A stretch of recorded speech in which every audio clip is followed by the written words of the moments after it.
ने कहा कि दिशा सालियान के मुद्दे को जस्टिस रेवती मोहिते डेरे की अदालत में सुनवाई नहीं हो सकती। नहीं, उसका भी वन ऑफ द पार्ट इसमें असर है। और मेन बात ऑर्डर में ही लिखा है, दिशा सालियान के मैटर की वजह से ये मैटर निकला है, वो तो ऑर्डर में लिखा है 5 जज ने। तो वो कोई ठीक है, वो एक अलग विषय है। लेकिन आप ये गौर कीजिए, देखिए दिशा सालियान के केस का सबको पता है, किसको बताने की जरूरत नहीं। उस दिन हियरिंग हुआ जस्टिस गडकरी साहब के कोर्ट में। जस्टिस गडकरी साहब ने धुलाई किया सरकारी वकील की, और वो तुम्हारा क्या नाम था, वो सीनियर पीआई कौन है वो, शैलेंद्र नगरकर। शैलेंद्र नगरकर। जब उनकी धुलाई हुई कोर्ट में, आदित्य ठाकरे के खिलाफ वकील को प्रोसिक्यूशन करने का अर्जी गया। उस दिन डिटेल आर्गुमेंट होने के बाद में, भाई एफआईआर क्यों नहीं किया है, किसी ने नहीं पब्लिश किया न्यूज। याद है आपको? कुछ सिलेक्टेड 1 या 2% लोगों ने किया, 90% लोगों ने नहीं किया। अभी उसके कई रीजन है, उसमें से कुछ करप्ट भी है, कुछ डिसऑनेस्ट भी है, और उनके खिलाफ हमने प्रोसिक्यूशन किया है। तो एक गौर कीजिए, मेरे अर्जी में क्या लिखा है वो पब्लिश नहीं कर रहे, कोर्ट ने नोटिस दिया वो पब्लिश कर रहे, कोई बात नहीं, नोटिस दिया वो पब्लिश कर रहे।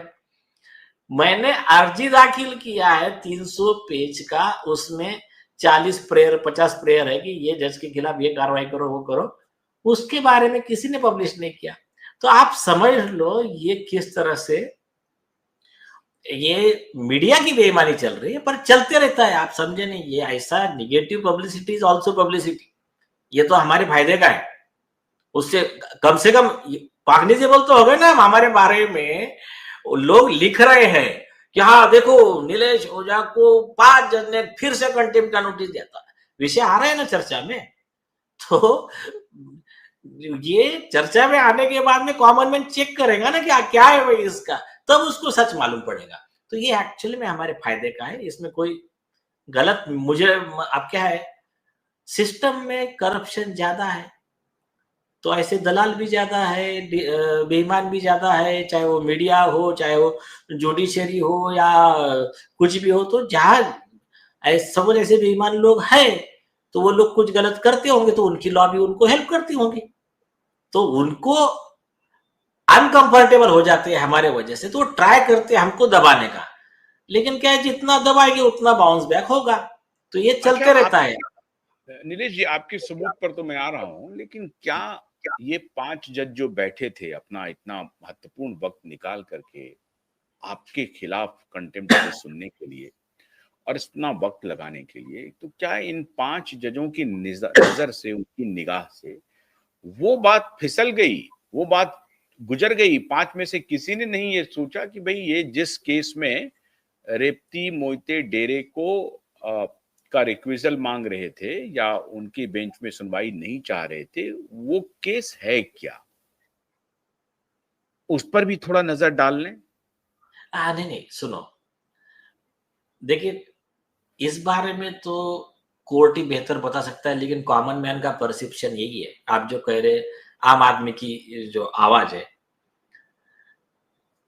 कि एक लड़की का गैंगरेप हुआ, उसका मर्डर हुआ, उसके बाद में सुशांत सिंह राजपूत का मर्डर हुआ, तो ये जो आरोप है उसके proof, phone record, call details, eye witness, ये ज्यादा बड़ा मसला नहीं, ऐसा ही लग रहा ना इस पे से। बड़ा मसला जज ने, जस्टिस रेवती मोहिते डेरे ने कोर्ट के रिकॉर्ड की फोर्जरी कर दिया, चंदा कोचर को, वीडियोकॉन के धूत को 3,000 करोड़ के करप्शन में बेल देने के लिए झूठा लिख दिया ऑर्डर में। फिर उनके जो एक क्लोज है एमएलए दिलीप मोहिते, उसको बेल देने के लिए जो आरोप क्या था, पुलिस स्टेशन जला दिया और पुलिसों का मर्डर करने गया पुलिस ऑफिसर का, वो कॉन्स्पिरेसी का आरोप। तो उस आरोप में बेल देने के लिए जो 307 अटेम्प्ट टू मर्डर का सेक्शन ही गायब कर दिया। तो ये जितने आरोप है ना, ये उतने सीरियस नहीं है। सीरियस क्या है मालूम है क्या? कि जज ने गलत किया ये बोलना सीरियस हो गया। ऐसा कॉमन मैन को लग रहा है कि ये गुनाह उतना बड़ा सीरियस नहीं है। इस मैं बारे ये में कह रहा हूं कि मैं फिर भी मैं 5 जजों के ये जो एक्शन है, मैं उनको वैलिडेट करता हूं, मैं उनके साथ खड़ा हूं इस सारे एक्शन के खिलाफ। वो करना चाहिए उनको, क्योंकि आपने भैया एक जज के खिलाफ हार्श शब्द का इस्तेमाल किया है। ठीक है, ये उनका अधिकार है, वो आपसे पूछ सकते हैं कि आपने इन शब्दों का इस्तेमाल करके इंस्टीट्यूशन, जो जस्टिस का जो इंस्टीट्यूशन है, उसको डिमीन करने की कोशिश की, उसकी साख पर बट्टा लगाने की कोशिश की और पब्लिक में भरोसा कम करने की कोशिश की। बड़ा ही अच्छी बात है, मैं आपकी बात से इत्तेफाक रखता हूं। लेकिन साथ ही साथ वो 5 जज ये भी कहते कि ये जो इनका जो एलिगेशंस है उस पर भी सुनवाई हो, और उस बात पर भी सुनवाई हो कि जो पिटीशन ये लेकर के आना चाहते थे, जिस पर इनको आपत्ति थी कि इस पिटीशन पर इनकी अदालत में हमको न्याय नहीं मिलेगा, तो वो पिटीशन था एक एफआईआर रजिस्टर करने की। उस पर भी 5 जजों को संज्ञान लेना चाहिए। ये किसी लॉ की परिधि में नहीं आता है कि उस पर भी संज्ञान लेना चाहिए कि भाई उस केस का जो असल में इनका एप्लीकेशन है उसका क्या स्टेटस है। क्या इस मामले में 5 जज कोई इस तरह का नोटिस सर्व कर सकते थे? तो शायद जनता में शाख और बनती, साथ ही साथ हो सकता था एक साथ आपको भी नोटिस आता और उधर भी नोटिस जाता।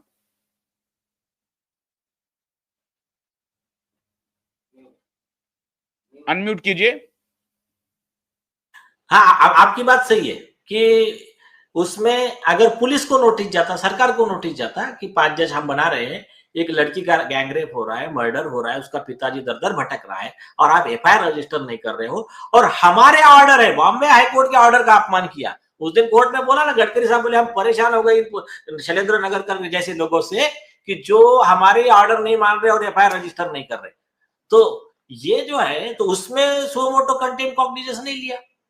उसमें अगर लेते तो जो इज्जत बढ़ जाती ना हाईकोर्ट की, कि वो मतलब हमारी को भी ऐसा फक्र महसूस था कि चलो भाई, हाँ, हम लोगों को बोलते हैं ना कि कोर्ट पे विश्वास रखो, तो हाँ देखो कोर्ट ने कैसा काम किया, तो ये ऐसा हमारा भी तो और क्या मैं आपसे ये जानना चाहता हूँ नीलेश जी, तो क्या मेरे जैसे कॉमन मैन को कोई संवैधानिक रूप से कोई इम्यूनिटी मिली हुई है, कोई अधिकार मिला हुआ है कि मैं इन 5 जजों के ऊपर ये सवाल खड़ा करूं कि आपने बेईमानी की है?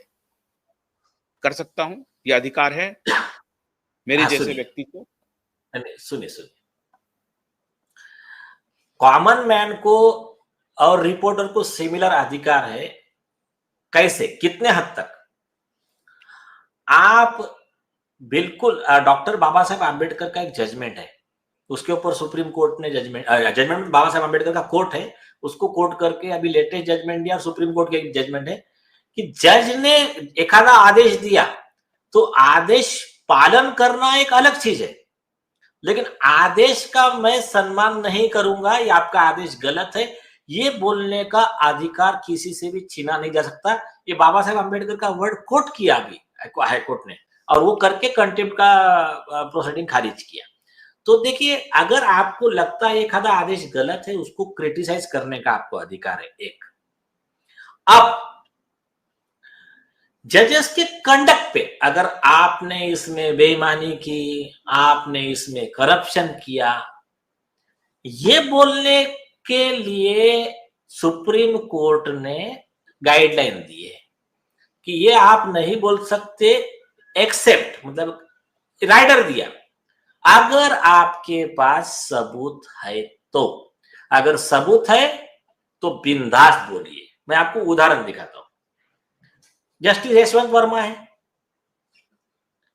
यशवंत वर्मा को करप्ट बोलना, ये भ्रष्ट जज है बोलना, ये गुनाह नहीं है, क्योंकि उसके खिलाफ में प्रूफ है। लेकिन आप दूसरे